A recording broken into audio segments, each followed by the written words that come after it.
Hey guys, happy Friday and welcome to another edition of Day in the Life of Vintage Classic Specialist. So unlike yesterday, today was actually pretty productive for the most part. So why don't we talk about what we got done today?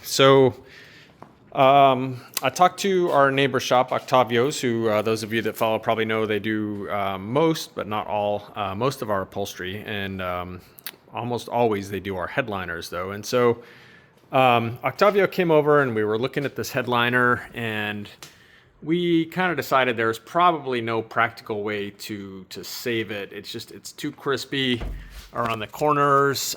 Sometimes if they're nice and compliant, if they've peeled off the A-pillars, you can kind of get them back in there, but this one's just too far gone and it's got some tears in it. It's not really worth saving. And so he worked up me an estimate to replace it. And one of the things that's important to the owner is that he doesn't really want to do any paint work on the outside of the car. And so the car was painted with the window seals in it.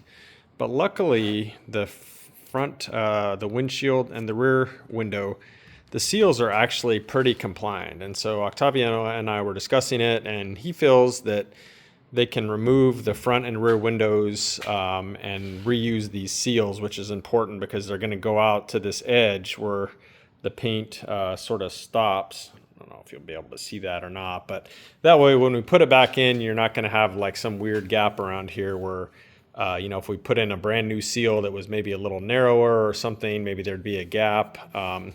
Anyway, we have options. So.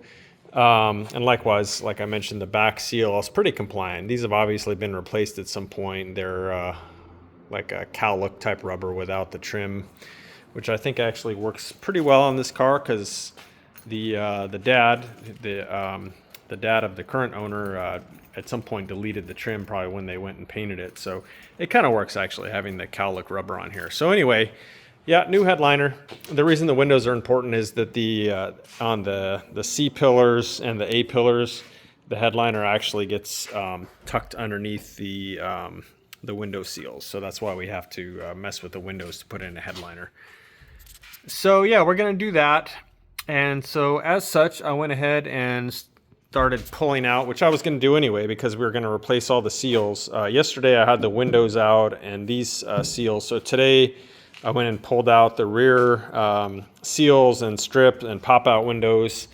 Really kind of a pain in the butt on these things. They're all screwed in, and especially when everything's all crispy like that, it's just really kind of a lot of work to get out. But everything came out pretty drama-free. You got to just kind of take your time and find the screws and undo them.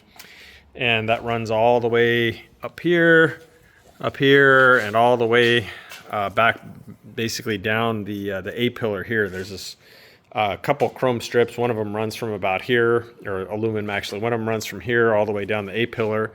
The other kind of mates with it here and then runs around.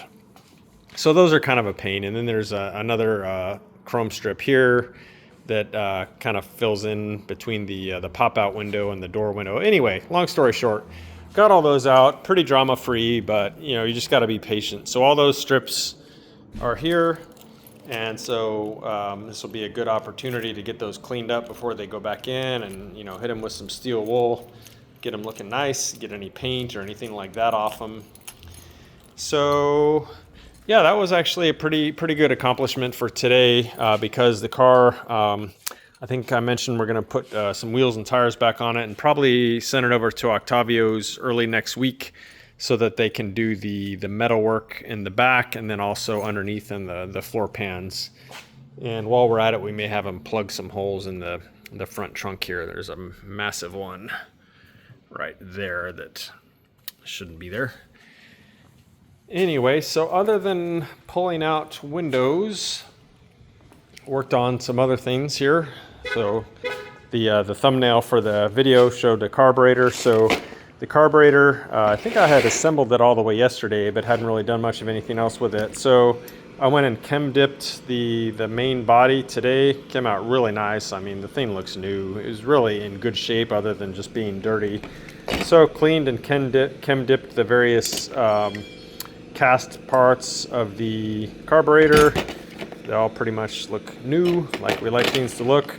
And then I spent some time with all the other pieces, so the different levers and springs and hardware on the wire wheel.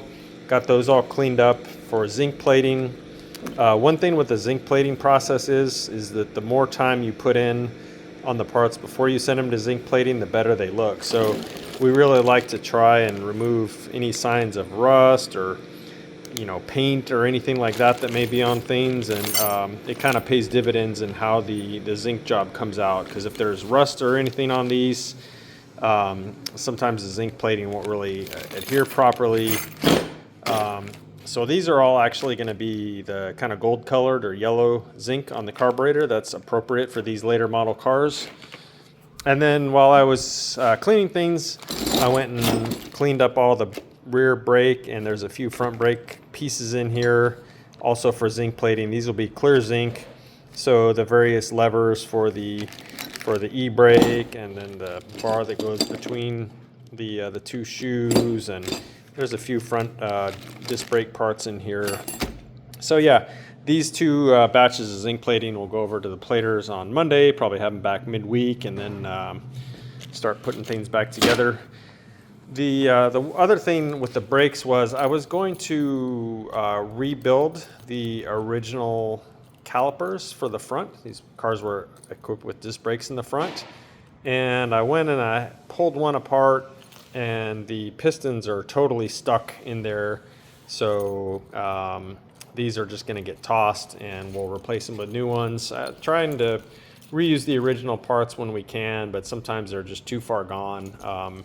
Not only are the pistons stuck, but when I pulled these apart, and you can see the channel where the brake fluid flows between the two halves, there is a bunch of crud in there. I mean, these things, yeah, no. So we're just going to replace them. It's not worth trying to unstick them and play around with them. Brakes is one of those things you don't really want to take any chances with.